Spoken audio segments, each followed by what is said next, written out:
안녕하세요. 이번 기후위기 보도 어떻게 잘할까 강의를 진행하게 된 세종대학교 기후환경융합센터 연구위원 정희정이라고 합니다. 만나서 반갑습니다. 네, 오늘 정희정 연구위원님과 함께 하게 된 JTBC 박상욱 기자입니다. 반갑습니다.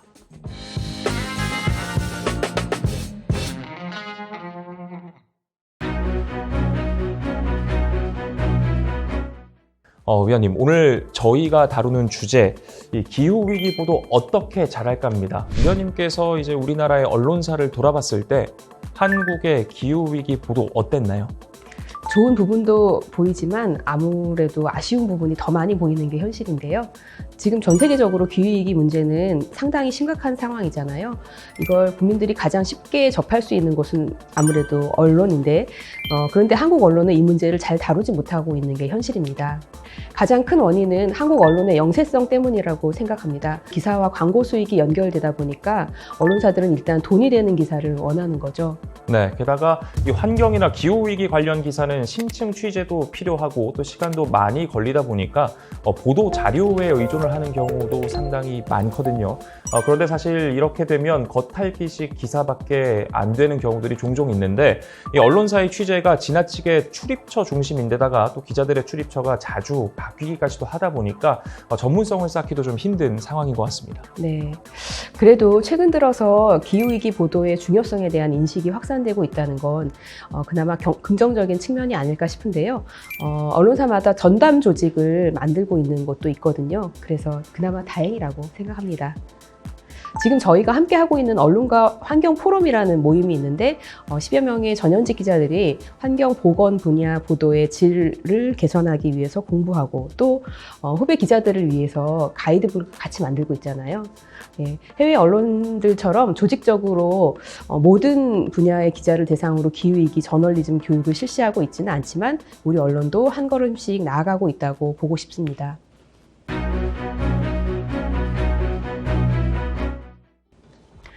기후위기 보도를 좀 이렇게 구분을 해보면 크게 예방과 경고, 또 재원과 대책 제시 이렇게 두 가지로 이제 구성을 해볼 수 있는데 이 두 가지 일을 잘 수행하기 위해서 가장 필요한 부분이 뭐라고 생각하시나요?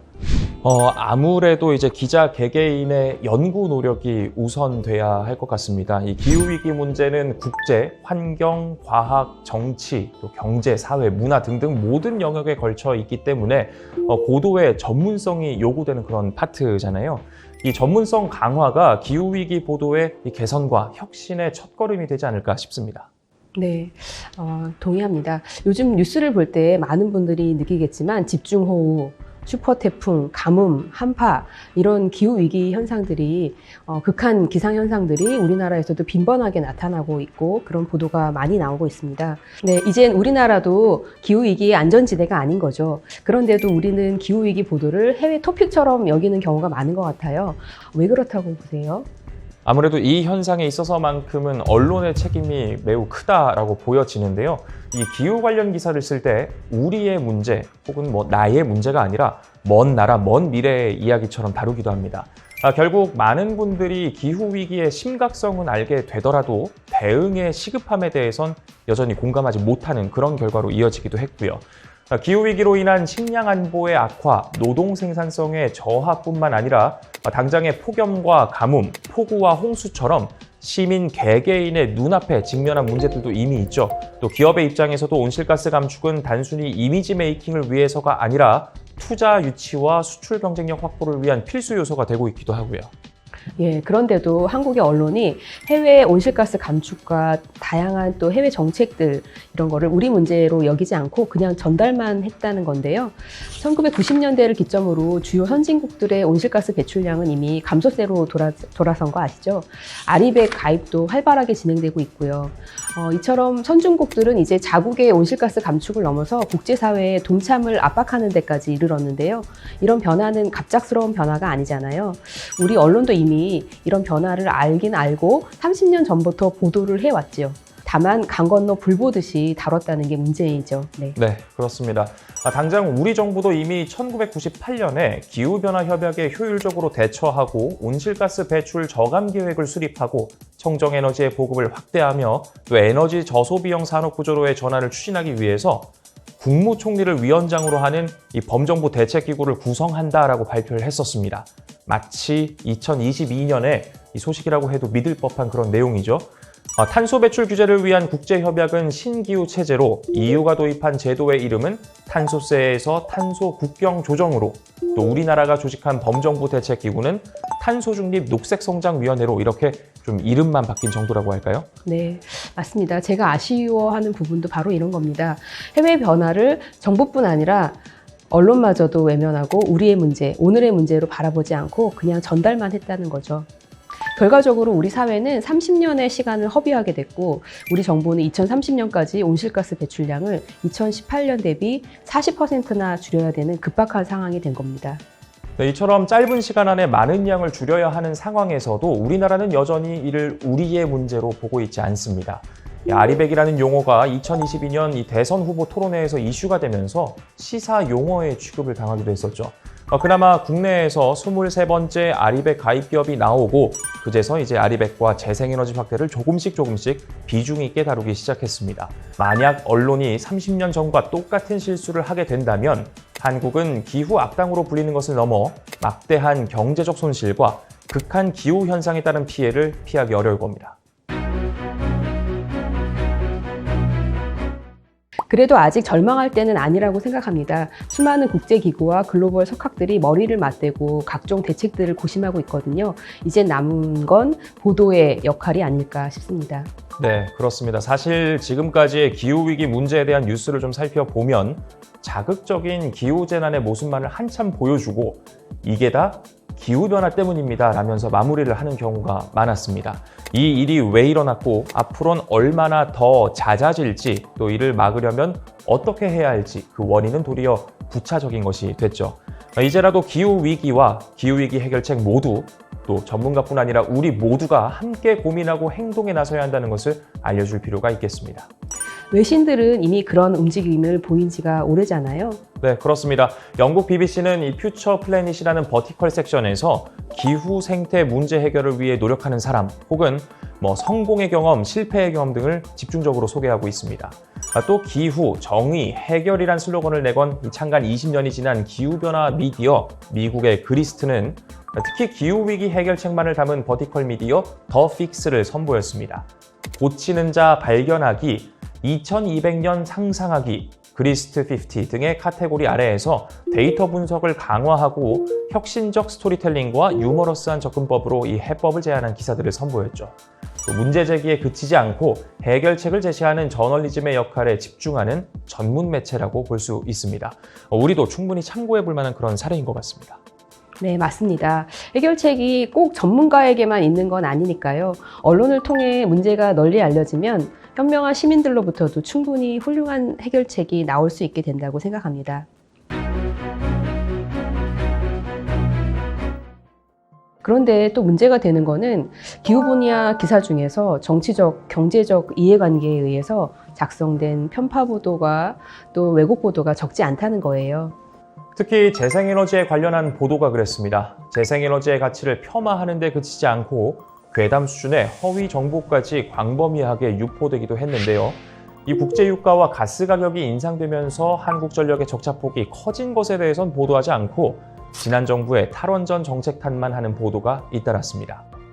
결국 이는 에너지 전환의 속도가 늦춰지고 또 수출 경쟁력을 위해 재생에너지로 만들어진 전기를 필요로 하는 기업들이 어려움을 겪게 되는 그런 결과로 이어지기도 했죠. 네, 이렇게 눈앞의 이해관계에 매몰되어서 기후위기 대응을 방해하는 보도는 이제 중단되어야 한다고 생각합니다. 그리고 왜곡 보도나 허위 정보를 바로잡기 위해서는 팩트체크 그리고 미디어 비평이 활성화되어야 된다고 생각합니다. 팩트체크 기사 그리고 언론 보도 분석 기사들이 많아지면 시민들의 미디어 리터러시 능력을 키워주는 데도 큰 도움이 되겠죠. 네, 아무래도 사람들이 많이 보고 쉽게 이해할 수 있는 기사를 쓰려면 스토리텔링도 필요합니다. 기후위기 보도 역시 마찬가지인데요.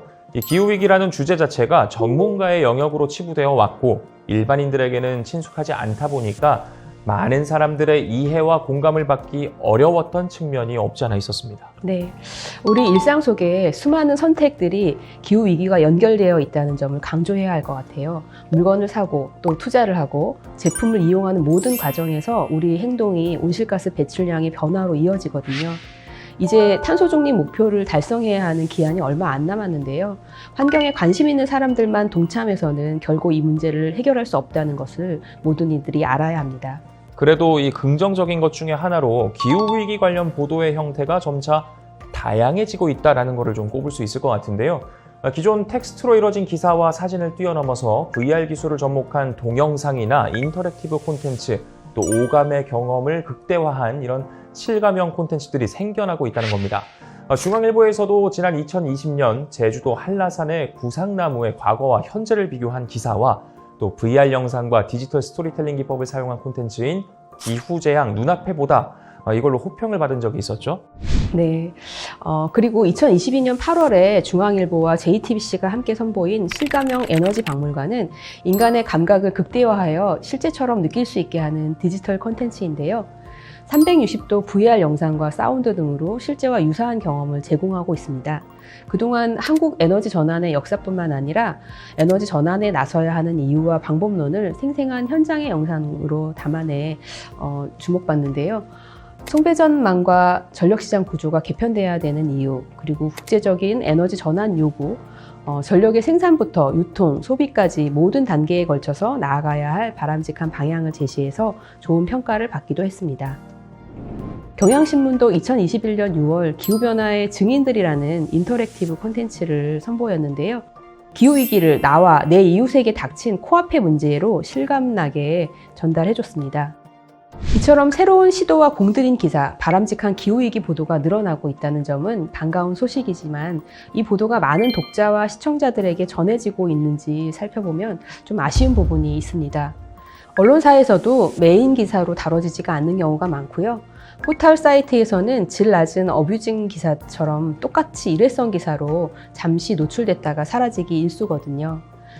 다만 한겨레, 세계일보 등 일부 언론사에서는 홈페이지 메인 화면에 환경 또는 기후변화 메뉴를 신설해서 관련 기사를 모아서 볼 수 있도록 하고 있습니다. 서울경제는 환경과 기후위기 관련 기사만 모아서 독자들에게 직접 보내주는 지구용이라는 뉴스레터를 발행하고 있지요. 네, 또 한편 참고해 볼 만한 해외 사례들도 있습니다. 클라이밋 데스크라는 것부터 먼저 좀 살펴볼 텐데요. 언론사 간 협업을 통해서 기후위기 관련 기사를 모아서 다시 공유를 함으로써 더 많은 독자들이 읽을 수 있도록 하는 플랫폼입니다. 뉴스 통신사와 유사하게 개별 언론사가 생산한 기사뿐만 아니라 독자를 공유함으로써 서로 시너지 효과를 창출하는 네트워크 저널리즘의 모범 사례로 손꼽히고 있는데요. 정말 도움이 많이 될 것 같습니다. 또 클라이밋 센트럴이라는 것도 있습니다. 기후변화와 에너지 전문가, 박사급 연구진 등을 기자들과 연결해주는 그런 다리 역할을 하기도 하고요. 직접 양질의 콘텐츠를 생산하면서 자료로 제공을 하기도 합니다. 기자들이 취재한 내용을 가지고 오면 전문가들이 협업을 해서 더 좋은 기사를 쓸 수 있도록 공동 작업을 해주고 있어서 많은 호응을 얻고 있습니다. 네, 언론계에서 적극적인 협업이 강조되고 있는 만큼 우리도 언론사 내의 협업뿐 아니라 외부와의 협업도 중요하다고 생각합니다. 네, 그렇습니다. 이 분야를 취재하는 기자들이 맞닥뜨리게 되는 어려움 중에 하나, 바로 언론사 내의 전담 조직이나 혹은 서로 다른 출입처 기자들 간의 협력이 생각보다 쉽지 않다는 점이었습니다. 2020년 4월 한겨레의 기후변화팀, 또 그해 12월 한국일보의 기후대응팀이 구성되는 등 국내에서도 기후위기 전담 취재팀이 생겨나기 시작을 했는데 전담팀이 생기더라도 아쉬운 부분이 있다고 합니다. 이전까진 각 부서가 취재하는 분야 내에 기후변화 관련 뉴스가 있다면 해당 부서가 이 취재와 보도를 했는데 이제 기후변화 전담팀이 생기면서 일선 부서가 기후 관련 이슈를 전부 다 소홀히 다루게 되는 타 부서의 일로 여기는 경우가 생긴다는 것이죠. 전담팀이 생긴다는 건 매우 긍정적인 변화이긴 하지만 전담팀 때문에 다른 부서에서 기후 관련 이슈를 소홀하게 다루면 안 되겠죠. 전담팀이 기후변화 보도의 컨트롤 타워가 되도록 해야 되는데요. 일종의 소통 촉진자가 되어서 편집국 전체가 기후 감수성을 갖고 동참하도록 해야 한다는 거죠. 그리고 이를 위해서는 과학적인 소양을 갖춘 리더십이 필수적으로 요구되고 있습니다. 현실은 어떨까요? 대다수의 기자가 서로 같은 자료를 보고 비슷한 내용을 보도하고 있는 것이 현실의 모습입니다. 물론 같은 내용을 듣더라도 조금 더 취재를 해서 기사를 쓰는 경우도 많지만 이처럼 대동소이한 기사들이 양산이 되고 있으니 어떨 땐 좀 인력 낭비같이 느껴질 때도 있습니다. 기자들에게 기획 기사를 중심으로 쓸 수 있도록 여건을 만들어준다면 보도의 질은 분명히 개선될 겁니다. 또한 기후 리더십이 부재하면 부서별로 다른 목소리를 담은 기사가 나오게 되고 그렇게 되면 결국 독자들은 혼란스러울 수밖에 없죠. 그런데 언론사들이 내놓는 기후위기 관련 기사를 보면은 상당수 시민들의 실천을 강조하고 있더라고요. 사실 기후위기 대응을 위해 더 중요한 거는 정치와 기업의 역할인데 그 부분은 간과하는 경우가 많은 것 같아요. 선거에서 기후위기 이슈가 사라진 것을 비판하는 목소리가 높았지만 이러한 목소리에 귀 기울이는 언론사는 거의 없었어요. 정치인들의 기후위기 관련 공약을 점검하고 또 관련 공약이 없는 것에 대해서 문제 제기하는 기사를 찾아보기 어려웠거든요. 기후위기 대응에서 가장 중요한 것이 정책의 변화라는 점에서 중대한 결함이라고 생각합니다. 제가 볼 때 언론은 기업에 대해서도 상당히 관대한 편이에요. 그 진정성과 또 그린워싱인지 아닌지 그 여부에 대해서 판단을 유보한 채로 기업의 보도자료를 그대로 받아 써주는 기사들이 많다는 걸 보면 알 수 있죠. 정치권과 기업을 제대로 감시하지 않고 책임을 묻지도 않으면서 시민의 실천만 강조하는 것은 문제가 아닐까요? 어떻게 보면 언론사도 스스로 탄소를 배출하는 기업의 하나 아니겠습니까? 언론사도 분명 책임감을 느껴야겠죠. 언론이 스스로 저탄소 저널리즘을 실천하는 노력은 전혀 하지 않으면서 남에게 입바른 소리만 한다면 독자들은 언론이 위선적이라고 판단할 게 뻔하니까요. 네, 그렇습니다. 그래서 이번에도 해외 모범 사례를 좀 살펴보면 좋을 것 같은데요. 영국 BBC의 환경 관련 버티컬 섹션 퓨처 플래닛은 기사의 마지막 부분에 이 디지털 기사를 읽는데 페이지 뷰당 1.2에서 3.6g의 이산화탄소가 발생할 걸로 추정된다. 이와 같은 이 설명을 덧붙여놨습니다. 기사 작성과 유통 과정에서의 탄소 발자국을 측정하고 공개하는 것이죠. 온실가스 배출량을 줄이기 위해 기자들의 출장도 최대한 억제한다고도 하고요. 프랑스에선 기후법이 제정되면서 언론의 탄소 중립을 위한 규제도 등장했습니다. 2022년 1월부터 신문이나 잡지를 배송할 때 플라스틱 비닐 사용을 금지했습니다. 생산지와 배송지의 이 최대 거리를 1,500km로 제한하기도 했습니다. 또 신문은 50% 이상을 재생종이로 인쇄해야 하고요. 2022년 9월 프랑스 언론인들이 기후위기 보도 관련 13개 헌장을 공표했습니다. 여기엔 언론 스스로가 취재 활동 등에서 저탄소를 실천해야 한다는 내용이 포함되어 있거든요. 우리 언론도 이런 자발적인 실천이 필요한 시점입니다. 예, 오늘 박 기자님과 많은 시간 함께 하면서 많은 이야기 나누고 알아가는 것도 많았습니다. 아직 갈 길이 먼 것 같지만 그만큼 발걸음을 빨리 하면 가능할 것 같다는 생각도 듭니다. 이제는 우리나라에서도 탄소 중립을 선언하고 구체적인 계획을 수립해서 이행해 나가는 언론사가 조만간 나올 것이라고 기대해 보고 싶은데요. 네, 그렇습니다. 이제 최근 몇 년 사이 언론사의 인식 변화와 함께 기자들의 전문성과 역량 또한 상당히 높아졌습니다. 기자들이 공들여 쓴 기사가 읽히는 기사, 보이는 기사가 될 수 있도록 그만큼 다방면에서 노력을 해야겠죠. 다시 한번 정 의원님과 이런 시간을 함께하게 된다면 그땐 한국 언론의 변화된 이야기를 좀 나누면 좋을 것 같습니다. 자, 그럼 오늘 시간은 여기서 마무리하도록 하겠습니다. 고맙습니다. 감사합니다.